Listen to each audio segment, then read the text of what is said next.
Mirë se vini në këtë material shpjegues. Sot do të flasim për diçka vërtet magjepse, gjeometrinë e ekuilibrit njerëzor. Kjo nuk është thjesht një ide abstrakte, por një udhëzues i vërtet për kontrollin emocional, i fshehur mjeshtërisht në një simbol të lashtë, mozaikun e dyshemesës. Le të thellohemi menjëherë në të. Si mund të gjendet paqja mes kaosit të jetës? Kjo është një pyetje thelbësore. Jeta e përditshme her pas here ngjan një stuhie absolute që trondit shpirtin. Por për çdo student të jetës, gjetja e asaj qendre rëndese është thelbësore. Le të shohim se si një strukturë thjesht dyshemeje e së shkuarës na jep çelësin e kësaj përgjigjeje. Pjesa e parë, simboli i dualitetit universal dhe ligji i bashkëtesës. Ky mozaik dyshemeje, i lidhur tradicionalisht me tempullin e Solomonit, nuk është kurse thjesht një dekorim arkitekturor. Absolutisht jo, ai përfaqëson vetë natyrën e ekzistencës son. Shikoni pak këta katror bardhë zi që alternohen. Ata tregojnë qartë dualitetin universal, faktin që forcat e kundërta në jetë bashkëjetojnë vazhdimisht. Gëzimi dhe vuajtja, suksesi dhe dështimi, dija dhe ignoranca. Nuk mund të ekzistojë njëra pa tjetrën, dhe ideja nuk është të shmangim ato, përkundrazi, duhet të mësojmë si të lundrojmë njështërisht mes tyre. Pjesa e dytë. Kuptimi i dritës dhe errësirës, ku do të dekodojmë ngjyrat e mozaikut. Për të kuptuar balancën e jetës, duhet fillimisht të dimë çfarë po balancojmë. Katrorët e bardhë mbajnë peshën e dritës, të vërtetës, virtytit dhe harmonisë së pastër shpirtërore që pasuron jetën. Nga ana tjetër, vijnë katrorët e zinj që mbartin hije më të rënda, errësirën, ignorancën, sprovat, vuajtjen dhe ato pasiguritë të pashmangshme me të cilat përballemi çdo ditë. Por ja sekreti.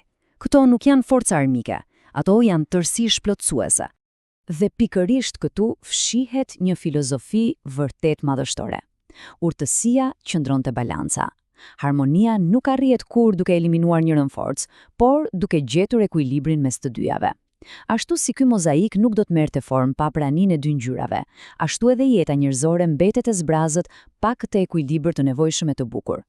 Kalojmë te pjesa e tretë, betejë e brendshme shpirtërore, ose le ta quajmë mendja si një mozaik.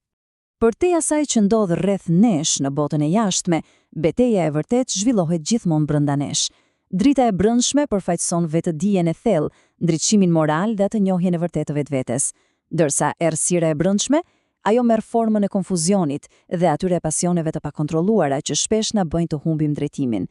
Çdo qenie njerëzore mban brenda vetes potencialin për një dritë jashtëzakonshme, por edhe prirjen drejt errësirës.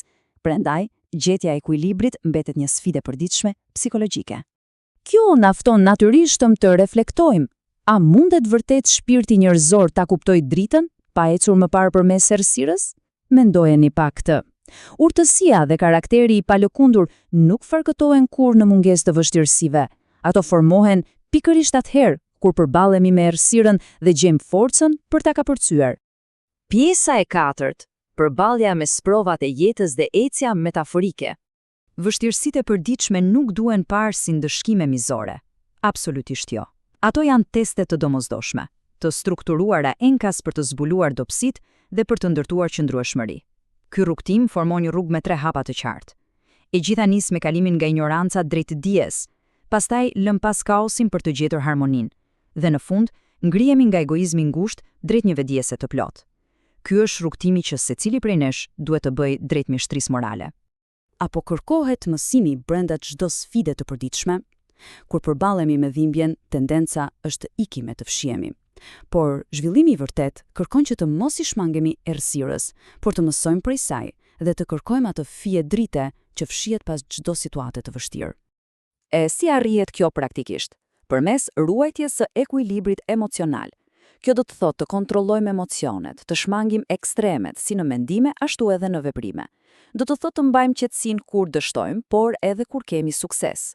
Suksesi mund të ushqejë arogancën po aq lehtë sa dështimi sjell dëshpërimin.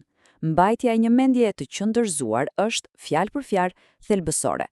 Pjesa e pestë dhe e fundit, ndërtimi i tempullit të brendshëm dhe mjeshtëria mbi vetveten.